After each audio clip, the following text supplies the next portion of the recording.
Now Hector, he was trying to break through the ranks of men, but as raging as he was not able to. Now the Danaans, they were like a high cliff face that stands always beside the gray sea, up against the fast paths of the screaming wind, or against the wind-fed waves that belch up against it. That's how the Danaans held up against Hector, and they did not flee. But Hector, he was shining like fiery fire as he fell on the ships. Now, he fell on them like when there's a wave that is wind-fed that comes from underneath a cloud, and the wave goes over a ship so that the whole ship is covered in froth. And then the sail of the ship bellows and strains under the gale force winds, and all of the sailors' minds are shaking, and they're terrified because they have just now escaped death. That's how the Danaans were in their hearts as Hector came after them.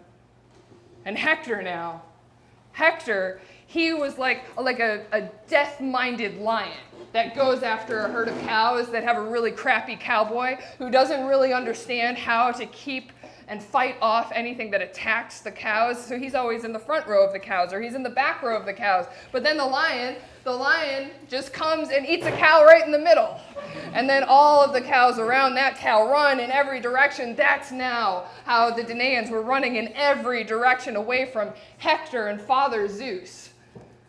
But Hector, well, he only killed one guy. He killed Mycenaean Periphetes. Okay, so Mycenaean Periphetes, his dad is this guy Coprius. Coprius was like a messenger boy for Eurystheus to Heracles. So anyway, that means that Periphetes had a much worse dad. He was much more awesome. He was just better in terms of throwing the spear. He was faster in his feet. And in terms of his mind, he was like one of the best Mycenaeans. But right now, he just handed over the kudos to Hector, because as he turned to run away, he tripped. He tripped on his huge shield, the shield that went all the way down to his feet, that served as a wall against arrows and against spears. So he tripped and fell down backwards, and his bronze helmet clattered terribly around his temples as he fell.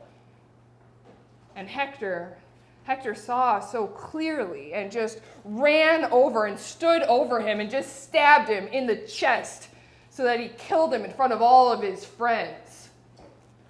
And as much as his friends were really sad about it, they couldn't do anything. They were all too scared of Hector. So now all the Argives were running, and first they ran away to the first row of ships, those that had been drawn up from the sea. But the Trojans just kept pouring over the ships. So now they had to withdraw to the next row of ships. But even now, they didn't scatter and go back to the tents. No, they all stayed together. It was shame that held them, and fear, and they kept calling out to one another. And it was especially Nestor, the son of Neleus, the guardian of the Achaeans. Now he went around, he grabbed every man by his knees, and he invoked his parents, and he begged him, "Friends, be men now, and remember to always place respect for the others in your heart. And remember, all of you, remember your children and your land and your parents, whether they are alive or whether they are dead. I beg you, I grab you by the knees on behalf of those who are not here to now stand strong. Do not run away in fear." That's what he said. And now Athena comes down, and she clears this divine cloud of mist that's somehow from somewhere, I don't know where this comes from, on everyone. Well, Athena clears that away, okay? So whatever mist is there, gone. And that means now we can see the whole battlefield all the way from the ships to the other side. And now we can see Hector and all of his companions who are fighting hard, and we can see everyone who is just standing around and doesn't want to fight, and those who are fighting really hard behind the ships. Now, Ajax, big Telamonian Ajax, It's not in his heart to just stand around. Okay? All of the other Achaeans might just be standing around, but not Ajax. Now Ajax, he is up. He's up on the half deck of a ship, and he is wielding still the huge spear. This sea fighting spear, the one for sea battles, it's 22 cubits long, right? A cubit is this long, 22 of those. It's huge. And it's all fastened together and glued together in different places. So now he's up there. He's got this spear, and he's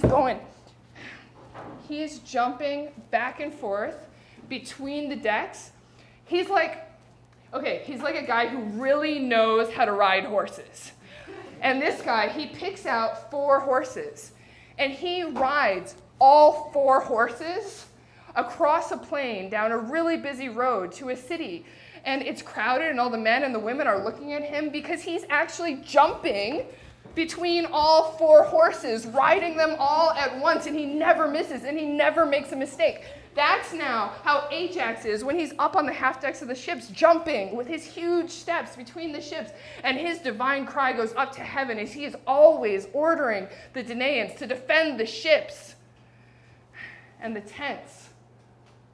And Hector, well, Hector doesn't really like standing fast or standing still either. Now Hector, he's like a fiery eagle that comes swooping in, and where all the other birds are just in flocks, cranes and geese and long-necked swans all feeding along a marshy riverbed. Well, Hector, he goes like this fiery eagle, and that's how he always goes now, straight against the ships. So now, thank you. And Zeus's huge hand is always pushing him from behind. Like, here's Hector and here's Zeus. And all of the people along with him. So that's how the battle cry, this sheer, pierced battle once again arose. You would have thought that none of these guys was tired. I mean, you would have thought they weren't wore out at all. But the way that they were just throwing themselves at each other now, the way that they were fighting. Okay, and what were all these guys thinking? I'll tell you. So the Trojans, they were thinking they were going to set fire to all these Achaean ships and kill a bunch of Achaean guys. And the Achaeans, they were thinking they probably weren't going to make it out of this alive. So that's what they were thinking on both sides as they faced one another. Oh no, I'm lost. The prow. What? The prow of the ship. Oh my God, thank you. And then Hector, he comes running over and he takes the prow of the ship that brought Protesilaus to Troy. Of course, it never brought him home again. He's been dead a while. And now all the fighting takes place. All of the Argives and all of the Trojans are fighting around this ship. And now there's not any more time for like the long throws. There's no more bows and arrows and the javelins. Now they're going at each other with battle axes and hatchets and swords. And there are many men who are dropping black-handled, hilted swords from their hands to the ground, and many swords that are falling from their shoulders, and the ground is running red with blood. But Hector, he will not let go of that ship prow as he shouts out to all of the Trojans, "Bring fire!" And now all of you fight together on the ships. These ships that came here against the will of the gods and brought so much pain to the Trojans. And those old men, the cowards that wouldn't let me fight beside the ships before, that held us all back in the city. If Zeus thought poorly of us before, now he supports us. Now he orders us and urges us on. That's what he said. And he stirred on the battle fury and the heart in each man. And now Ajax couldn't keep holding the line. Now he had to withdraw just a little bit. He jumped down from the half deck. He had to leave it behind. He had to go onto the 7-foot helmsman bench. But still, he was waiting there to defend the ships, to defend them from any Trojan that was going to try to set them on fire. And he called out to all of them, "Friends, be men now. Remember your furious courage." What do you think? You think there's some guys behind us who are going to back us up? You think there's some better wall that's going to defend us from death? You think there's some city nearby that's going to take us in and its strong battlements are going to defend us from our enemies? We are on a little piece of beach on this plain surrounded by armed Trojans now, far from our home. So now the light is in our hands and not in the gentleness of war. That's what he said, raging with his huge spear that he waded with. And any Trojan that came with the tireless fire trying to win Hector's favor, Ajax stabbed. Like that, he killed 12 Trojans in front of the prow of the ship. So that's how they were fighting, all around the benches, the benched ships. And now Patroclus came. Patroclus came and stood beside the shepherd of the people, Achilles. Patroclus, and he was pouring tears. He was pouring tears like a black spring of water pours dark water down a rock cliff face. That was how he wept.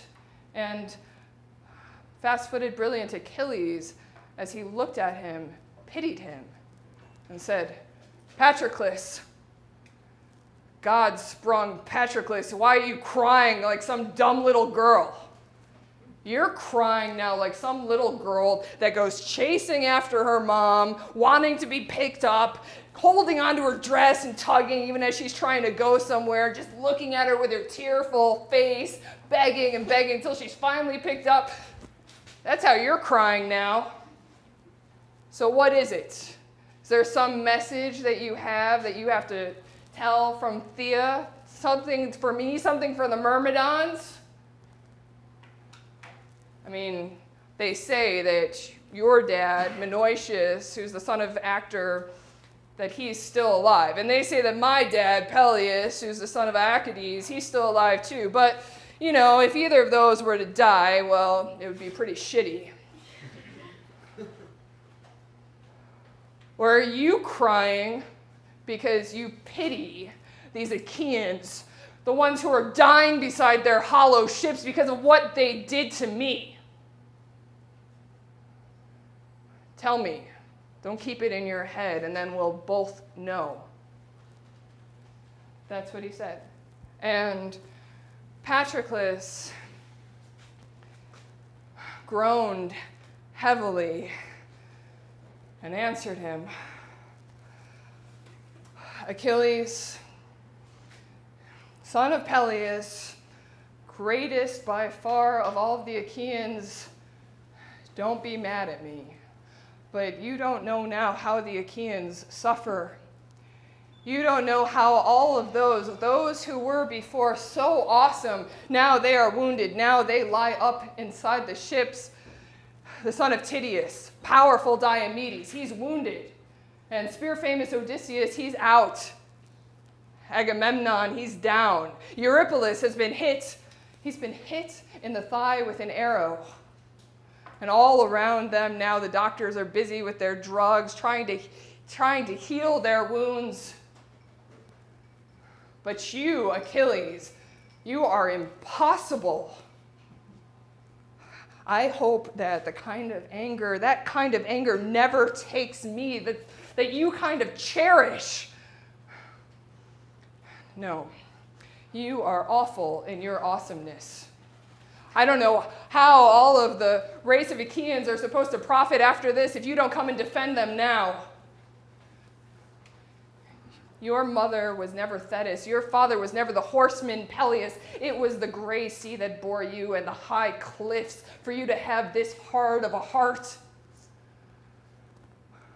But if there's some divine knowledge, if there's some reason, something from Zeus that your lady mother knows, and that's why you are holding back from battle, then you can send me, and I will lead the Myrmidons. I will be a light to the Danaan ships, and you can let me wear your famous armor on my shoulders. And then maybe the war-loving Trojans, if they think that I'm you, maybe they will give way just a little bit. Maybe they will give the Achaeans a breather, because there are so few breathers in war. And I think that us Myrmidons, we're fresh. I think that we can beat down those tired out Trojans. I think that we can push them off of our ships, away from our tents, and back into their city. That's what he said. And fast-footed, brilliant Achilles. Dumbass.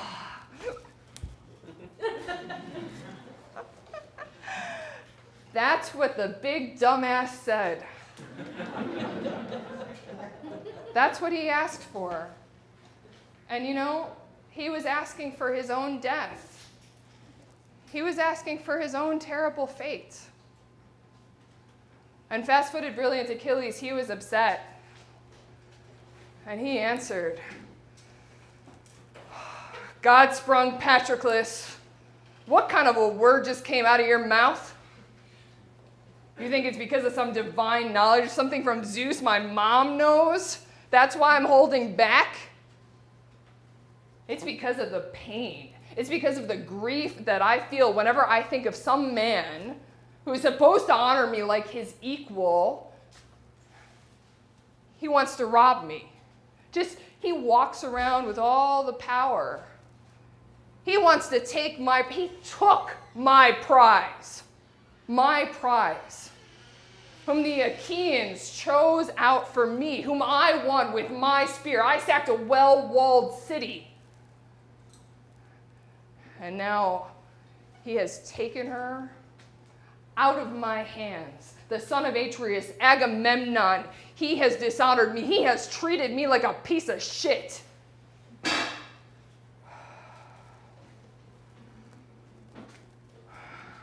But maybe we should let that be in the past. I did not intend to stay angry forever in my heart. But I did say that I was not going to stop from my angry time until they reached my ship. So you should go. You should go in my famous armor now. You can lead the war-loving Myrmidons. You can lead them because now the black cloud of the Trojans swarms over our ships. And now the Argives, they are pushed back against the sounding sea. Now they hold just a little tiny strip of land. Now it's like the whole city of the Trojans has come against them, against our ships. That's because they haven't seen the flashing face of my helmet for a while. If they saw my helmet, they would go running willy-nilly. They would fill up the riverbeds with their corpses. If Atreus' son Agamemnon had treated me right. But now I don't see the strong son of Tydeus Diomedes defending the Achaean ships from death. I don't even hear the hateful head of Agamemnon yelling out to the Argives. The only sound I hear is man slaughtering Hector. His voice breaks all around my head as he cries out to the Trojans, and the Trojan battle cry fills the whole plain now as they defeat the Achaeans. So now you must go, Patroclus. Go and defend the ships. Do not let them be set on fire. That is our way out of here. It's kind of a big deal. And listen to me, what I'm going to say here too, because this is how you're going to win me the most honor. This is how all of the Achaeans are going to make sure that they give me that girl back and many shining gifts on top of it. That once you defend the Danaan ships, do not think that you will go and fight against the war-loving Trojans without me. That would dishonor me more. And do not get wrapped up in the glory of battle and go running. Once you have pushed them off the ships, go running and fight way in front of Ilion. Because then I'm scared that one of the gods will come and step on you. You know how the far worker Achilles loves doing that. Fucking Apollo loves doing that. No, I'm Achilles.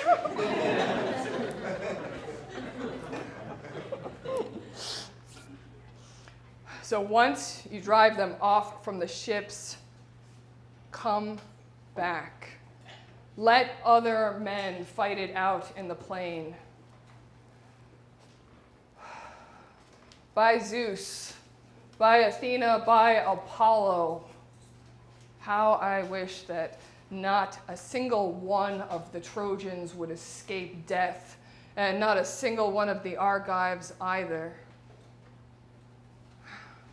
I wish that it was only you and I that could flee destruction, you and I that could take the holy battlements of Troy.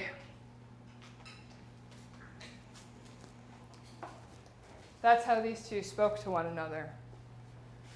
And now Ajax was still giving way. Now it was the mind of Zeus and all of the noble Trojans that were pressing him hard with spears. Now all of the spears against his helmet were clashing and clattering terribly. Now even the cheek pieces, the boss cheek pieces that held the chin strap to his helmet, they were like... Now his left shoulder was getting so tired from always holding the shining shield, and sweat was just pouring out from everywhere. I mean, there was just so much sweat coming out of every one of his limbs. And his breathing was savage. It was, in Greek, asthmatic, right? And for Ajax now, there wasn't just a little room to breathe. Now for Ajax, it was just shit piled on top of shit. So tell me, muses, you have your homes up on Mount Olympus.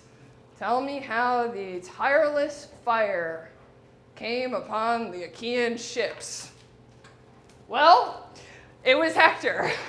Hector, he came and stood close to Ajax, and as Ajax was wielding his spear, Hector hacked at it with his sword, and he cut off the spear head from the stem. So Ajax was left wielding a cropped spear. Although if you think about it, it's still fucking massive, right? I mean, he's wielding the cropped spear, and he sees the spearhead fall far away from the ship down to the ground, and Ajax shudders because now he knows that this is Zeus's work.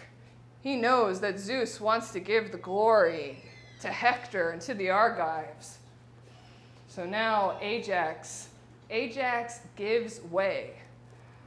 And the Trojans, they come and they throw the tireless fire on the ships.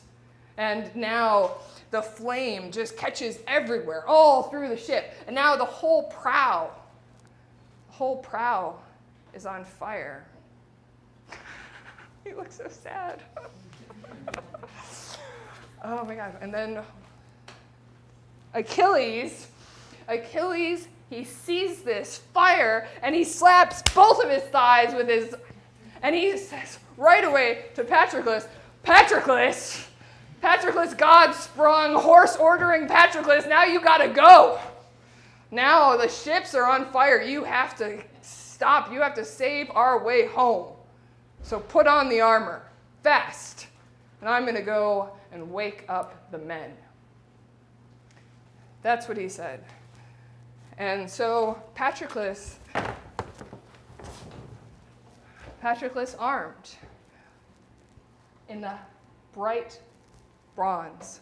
First, he put on the shin guards on his nice shins. They were beautiful shin guards. They were silver. They fastened at the ankles. Then he put on the breastplate. This was Achilles' breastplate. It was so intricate, so decorated. Next, he put a bronze, silver-studded sword over his shoulders, and then he took a strong, heavy shield and put that across his back. Then he put on his strong head a bronze, well-made helmet, and it had a horse feather plume. Horses don't have feathers. A horsehair plume that nodded terribly from above.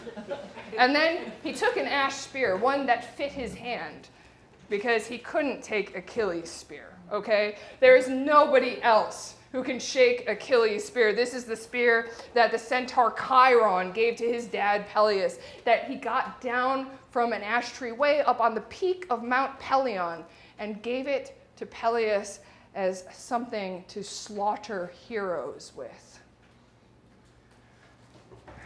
Then Patroclus ordered Automedon to yoke the horses. Now, Automedon was Patroclus's best friend after Achilles. Automedon was always completely steadfast in battle and would stand next to him forever. So now Automedon got the horses, Xanthos and Balios. Now, these horses, they flew like the wind. And guess why? Because their dad is the wind, the west wind, Zephyr. And Zephyr had impregnated a harpy, Podarge, as she was feeding in the marshy riverlands around the streams of ocean, which makes you wonder all kinds of interspecies breeding questions. But so here were these mortal horses that flew like the wind. And then Automedon put as their trace horse Pedassos, blameless Pedassos. Now this was a horse that Achilles had taken when he sacked the well-walled city of Eetion, and so he was a mortal horse, next to the two immortal horses. Meanwhile, Achilles went and he got all of the men roused and ready. Now all of the ranks came as they heard their king. And now the Myrmidons. The Myrmidons had as much savage courage as raw flesh-eating wolves. Raw flesh-eating wolves that go up in the mountains and they capture and devour a big horned deer. And then, all in a pack, they go to a blackwater spring and they lap it up, the water, with their narrow tongues, the whole time belching up blood and bits of gore. So, throughout that, their spirits and their courage remains unshaken, even though their stomachs are either contracting and or groaning. The point is that the wolves are really courageous, and that's now how the Myrmidons were, as they come swarming out around Patroclus and his strong sidekick. And it's Achilles who's always going behind them, and he's urging all the men on, and the horses as well. Now, there were 50 ships that had followed with Achilles to Troy. 50! And in each one of these well-bent ships, there were 50 guys. And there were 5 leaders that Achilles had made into the leaders. But he was the supreme leader. Okay, so the first leader was Menestheus. Menestheus here, he is the son of Spercheios. Spercheios is not only a river god, but a river god that floats in the air. So hey, what a dad.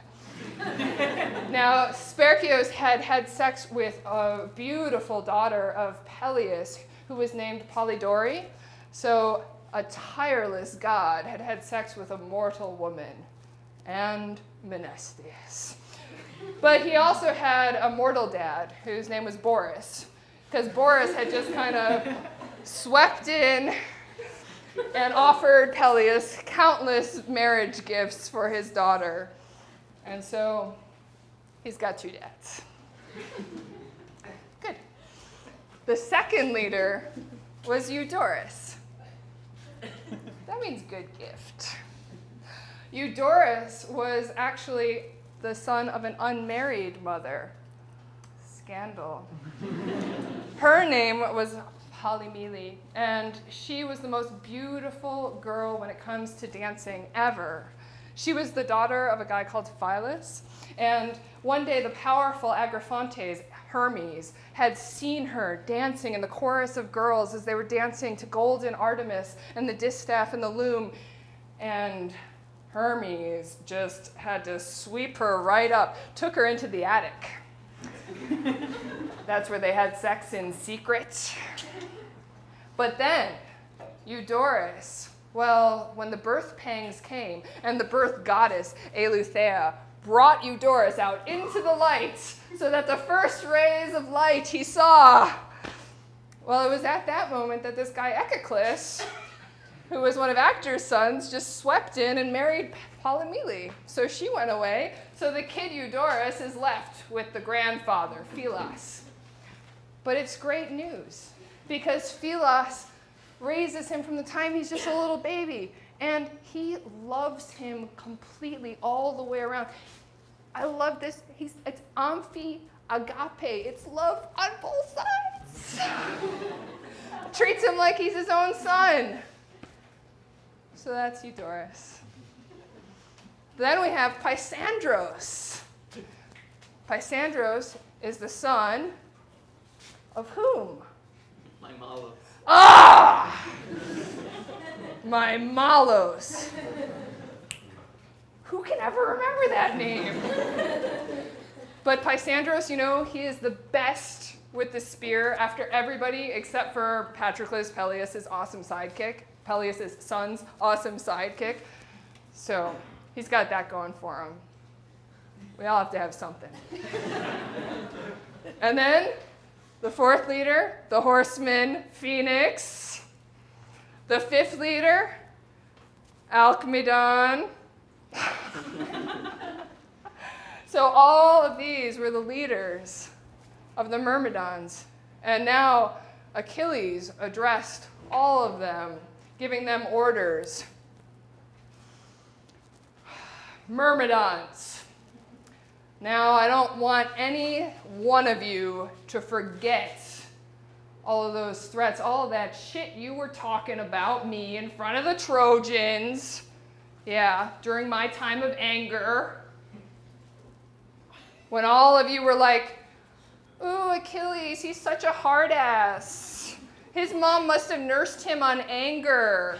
What are we even still doing here? Why don't we go home with the ships if we're just going to sit here while he's all pissed off like this? I know that's what you were saying to each other during my time of rage.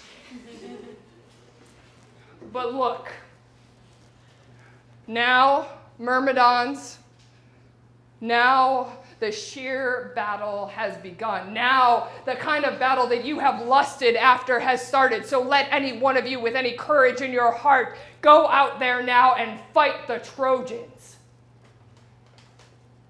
That's what he said. And he stirred up the courage and the battle fury in each man. And now all of the ranks of men, they were fit together like when stones are fit together well by builders who really know what they're doing, and they're building a stone house up on a windy hill, and it keeps all of the wind out. That's how closely fit together all the stones are. That's now how these men in their ranks were fit together in terms of their shields and in terms of their helmets. Now it was shield against shield and helmet against helmet and man against man as they move forward, and their horse-haired plumes, horse-feathered plumes, all touched one another as they went in their ranks, all eager, following behind Patroclus and his awesome sidekick, Automedon. But Achilles went back inside his tent. Because, I went too early, but I'm thirsty. Because there was a great chest there. It was a chest that his mom, Thetis, had given him. She's got silver feet.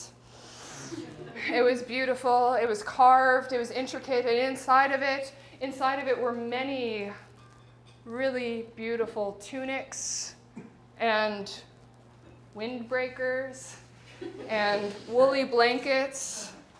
And in it also was a cup that only he was allowed to drink from.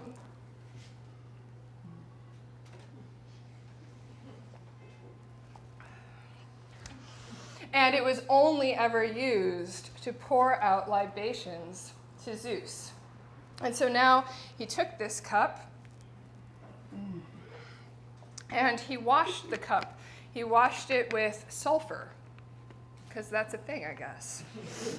And then he washed it with water, and he washed his own hands with water, and then he poured out a bit and held it up to Zeus and prayed, "Zeus, you Pelasgian god, you who hold all of Dodona, even though you're from far away, and you really let the Seloi, who have unwashed feet and sleep on the ground, control Dodona.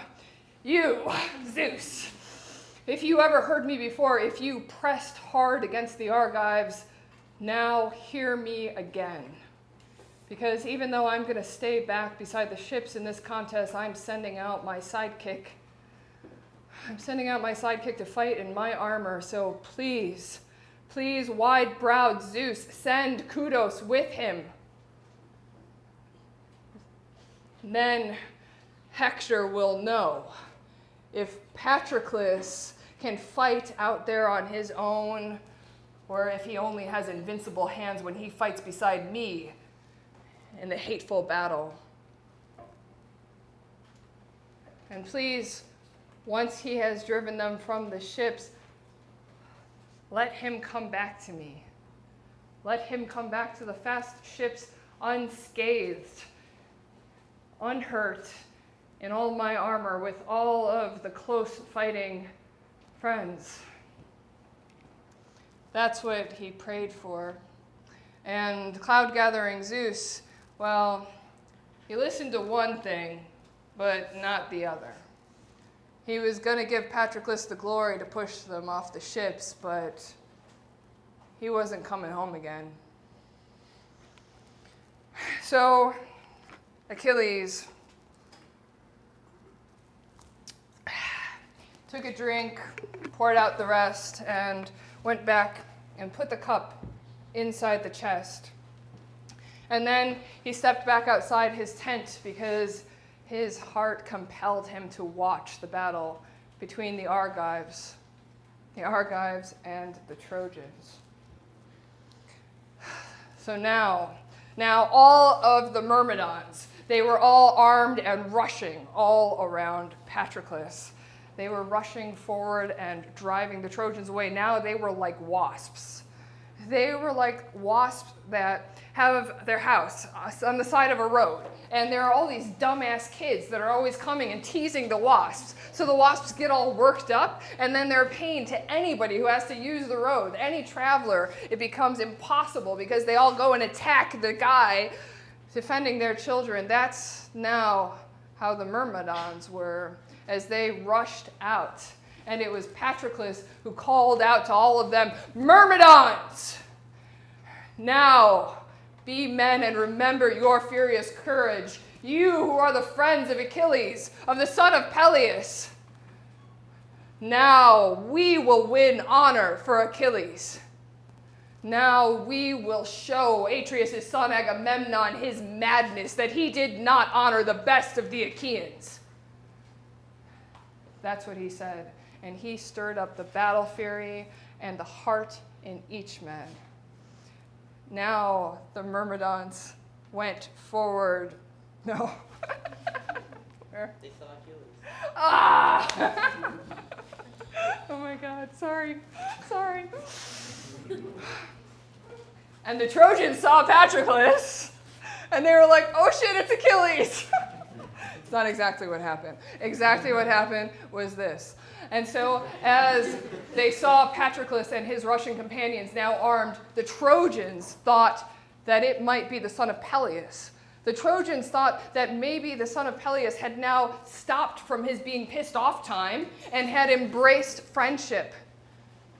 And so now the fear took them. Now they ran and fled, and the Myrmidons followed after them.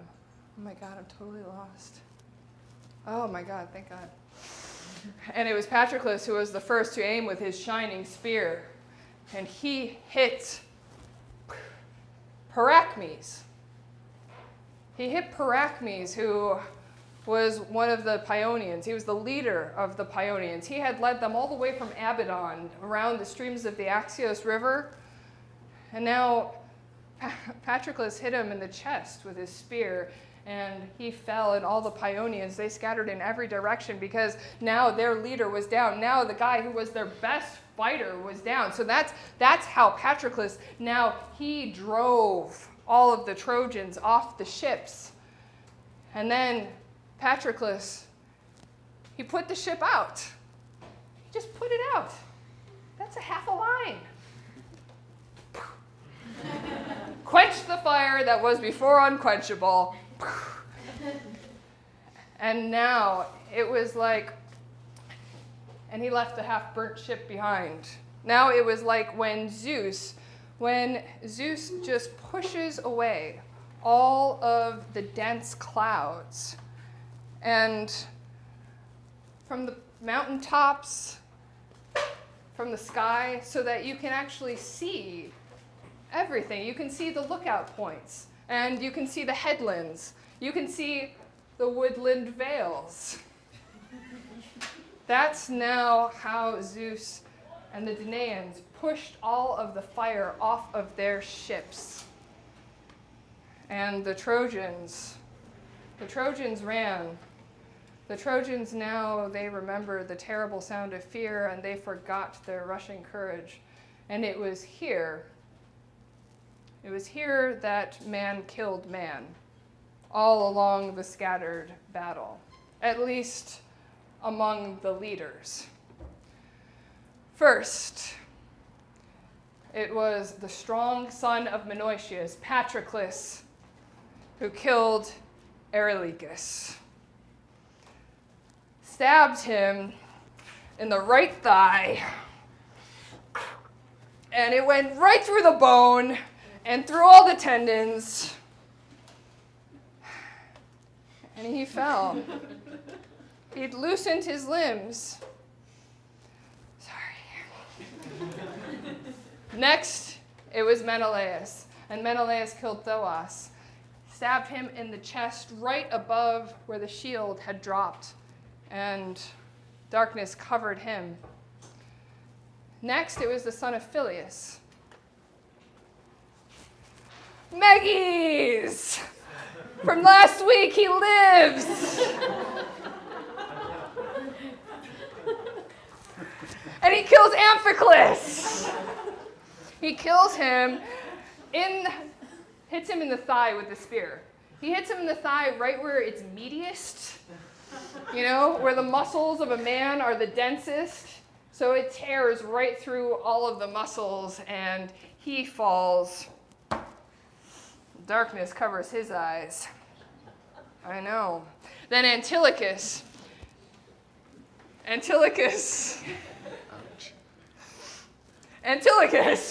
kills Antimnius. He comes and he hits him right in the soft parts with his spear. So he falls to the ground. I know. And then Maris. Maris is Antimnius' brother, and so he's all pissed off, and he comes running over, rushing at Antilochus, but Thrasymedes is too fast for him and stabs him, and so he falls. He gets stabbed actually right in the shoulder, and so the spear goes straight through all of the muscles that are at the base of the shoulder and completely hew through the bone. So he falls to the dust. I know, there's just little sausage deaths. All there. And then those two brothers, they went down into darkness. Erebus. They were really good buddies of Sarpedon, and their dad was this guy, Asmodorus, who had actually raised up the Chimera, who was like a real curse to all of the cities of men. Okay, now, Oily and Ajax.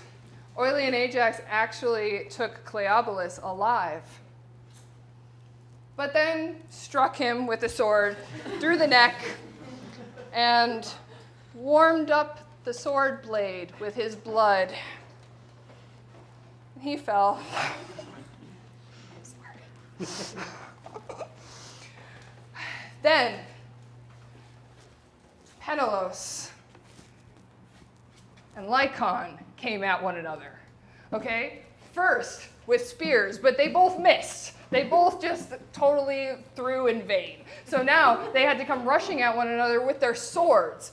And Lycon brought his sword down on Pentelos's helmet, right at the horn, hitting by the horse hair plume. And his sword just broke right behind the hilt. But then Pentelos, he stabbed Lycon with his sword right through. It sunk all the way into the neck. So there was just one little piece of skin still holding the head on, but then the head fell off too. So life-destroying death took him.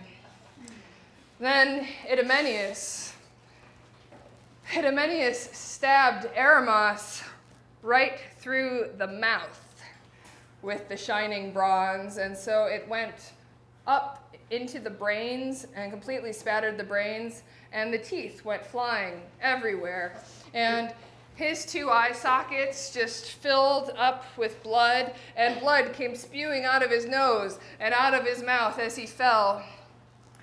And so the darkness of death folded around him. So that's how man killed man among the leaders. Now the Argives were like wolves. Now they're wolves. Who's a wolf? Everyone's a wolf this week. Now the Argives were like wolves, and they were chasing after the Trojans now like they were sheep. Not sheep, lambs. Like they were lambs or kids, goat kids, right? Who some stupid shepherd has let be cut off from everyone else. And so when the wolves see them, they just run in and take them because they don't have any courage. They don't know how to fight. I mean, they're baby sheep. That's now how the Danaans were against the Trojans, and that's when, not before when I made that line up, that's when the Trojans remembered the terrible sound of fear, and they completely forgot their Russian courage. And now it's Patrick. Oh my God. Sorry, I have so many beats this week. And Ajax, great Ajax, now he was going after Hector. He was aiming his shining spear at him, but Hector knew a little bit about fighting. And so he held up his massive bull hide shield, and he was protected against the whistling of the arrows and the thudding of the spears. But Hector knew in his heart that this battle had now turned against him. Even so, he stood fast, and he saved a bunch of his buddies. But now it was like when Zeus first stretches out a hurricane, sending down wind from a cloud. That's now how the retreat began. Some kind of stretched out retreat and flight. Is everyone still with me? Because now even Hector's fast horses tried to carry him out of the battle, and he left his people behind against their will. They were all now held into the ditch. You know the ditch where all the Argives had the stakes? Well, now the Trojans were trying to drive through them, and many of their fast horses got caught there, and many of their chariots broke at the poles, so that many men were left behind in the ditch, and their horses left their masters behind. And some of them went with rattling chariots. And Patroclus, he was always following. He was always following with such violence from behind. And do you know his immortal horses, they just jumped right over the ditch. And now he was trying to get Hector, but Hector's fast horses carried him all the way out of battle. But everyone else was caught. So many men falling face first out of their chariots, getting caught under the axles of Patroclus's wheels. So many empty chariots being rattled as they were pulled out of the ditch. All chaos now in this retreat. Now it was like when Zeus sends a terrible downpour, a dark cloud downpour that weighs down on the earth, and it sends the floodwaters, so that now every single river floods and overflows. Every single river now pouring down from the mountains now cuts ravines and gullies into the hillsides as the waters flow. And it's all because Zeus is pissed off at men. He's pissed off at men for making corrupt laws in the assembly. And so he sends these rivers flowing and groaning down from up on high. And that's now how the Trojan horses groaned and ran away. And now Patroclus was the first as he went and killed men. First, he killed Pronos. He stabbed him right in the chest, right where the shield had exposed a bit of his skin, and he loosened his limbs. Next, he killed Thestor, who was the son of Eniops. Now, Thestor, the poor guy, he had just crouched down in the chariot, the well-polished chariot. He was out of his mind with fear. He had dropped the reins, and now Patroclus stood near and stabbed with his spear over the edge of the chariot, stabbed him in the right jaw, right through, and then just lifted him up out of the chariot over the edge, like a guy sitting on a rock fishing, just lifts a fish out of the water with a line and a bronze hook. That's how he lifted Thestor out of the chariot and then threw him to the ground, so he landed on his mouth and all the life left his limbs. Next, he threw a rock at Euryalus, and it hit him right in the middle of the head, so that all of Euryalus' skull cracked inside the heavy bronze helmet. And he fell to the ground, and darkness covered him. Then he killed Aramas and Amphoteros and Epaltes. And then he killed Tlepolemus, who was the son of Damastor, and he killed Echios, and he killed Purus, and he killed Ephia, and he killed Euippus, and he killed Polymelos, and he was the son of Argeas. All of these men now rushed down into the earth that feeds so many men. But Sarpedon, when he saw Patroclus, the strong son of Menoetius, killing so many of his men who were not wearing their warrior spanks. They had mitreless tunics. That's how I'm translating that. He called out to all of the Lycians, the Trojan allies, "Shame, you Lycians! Where are you running to? Now is the time to be fierce. Now, I am going to go and face this man myself, and I am going to find out who this man is who is doing so much bad shit to the Trojans. This man who has loosened the knees of so many of our men, and so many of them were so awesome." That's what he said. And Sarpedon, he jumped down from his chariot to the ground, And when Patroclus saw on the other side, Patroclus, he jumped down from his chariot to the ground. And so now these two, they were rushing at each other, screaming. They were like hooked taloned vultures or eagles as they come screaming at one another to fight.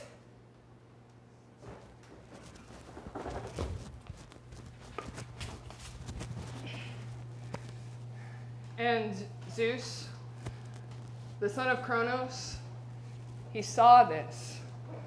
He saw Sarpedon, who was his son, and he pitied him. And he said, "Oh, moi," to Hera, his wife's sister.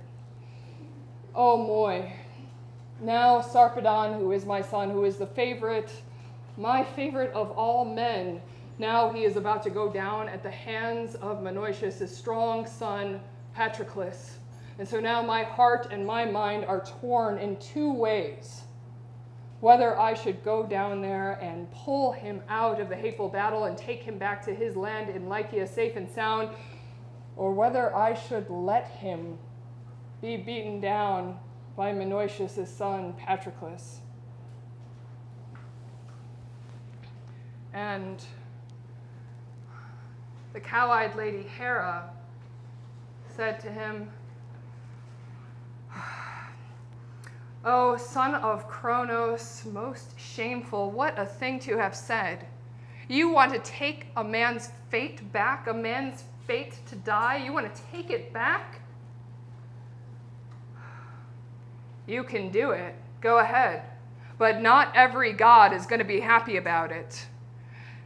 Every god, if they see you take your son back out of the battle, back to safe and sound to Lycia, every god will want to come and save his son too. And there are many immortals who have their sons fighting in front of Ilion, and they will be angry at you."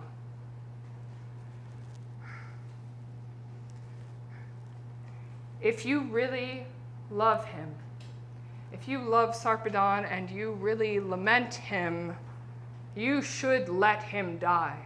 Let him be beaten down by Menoetius' son, Patroclus, and then you can send Death and Sweet Sleep, the brothers, and they can carry him back to his land in Lycia, and that's where his brothers and all of his kin, they can give him a funeral, and they can give him a burial and a grave marker. Those are the gifts that we have for the dead.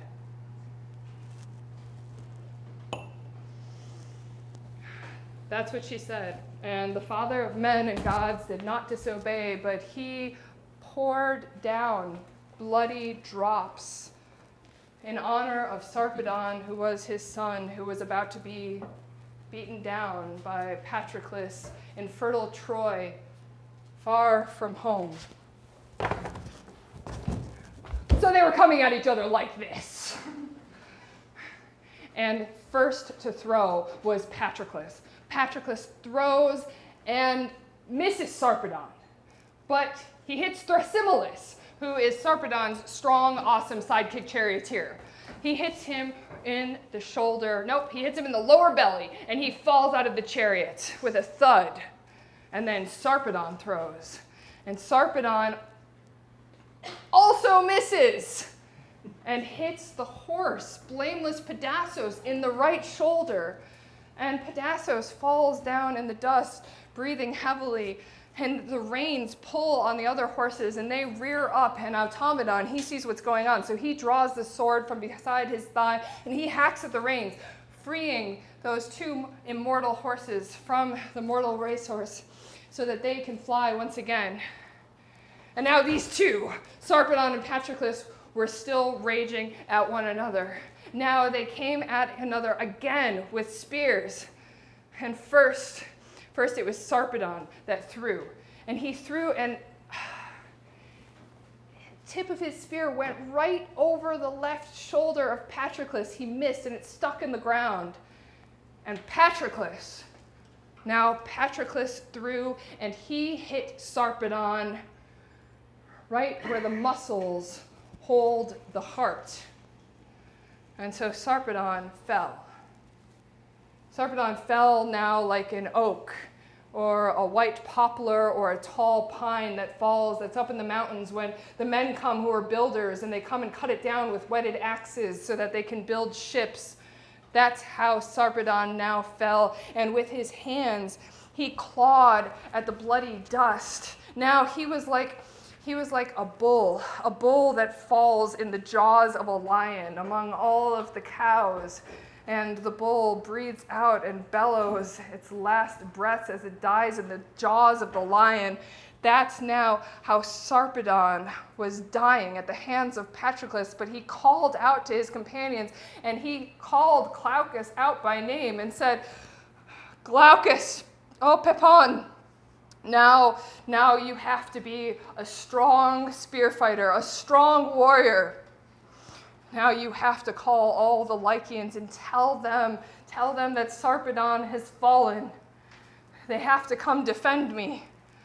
And you yourself defend me with the bronze, or I will become a curse to you for all of your days if I am stripped of my armor beside the Achaean ships. So go now and call the people."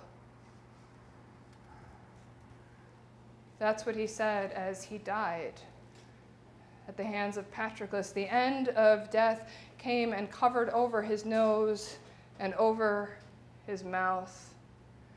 And Patroclus put his heel on Sarpedon's chest and pulled out the spear, pulling all of Sarpedon's guts out with it. And the Myrmidons took hold of Sarpedon's horses, those who had tried to run away, those who had left their master behind. Thank you.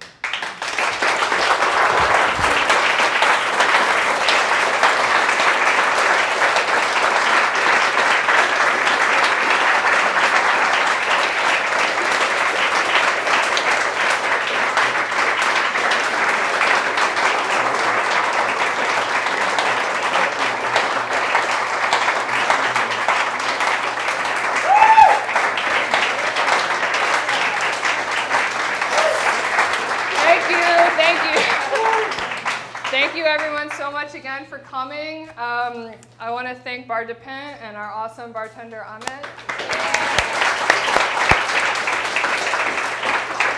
I want to thank my awesome assistant Alex Martalogu, who stayed me so many times with me,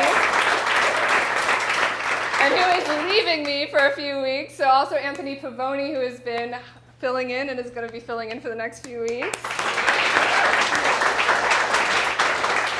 I want to thank Sam Windholz on the video. And a big shout out to this week's director, Julie Tamiko Manning. And please come back next week for Sean Graney, who's come in special from the States to direct this. Yay!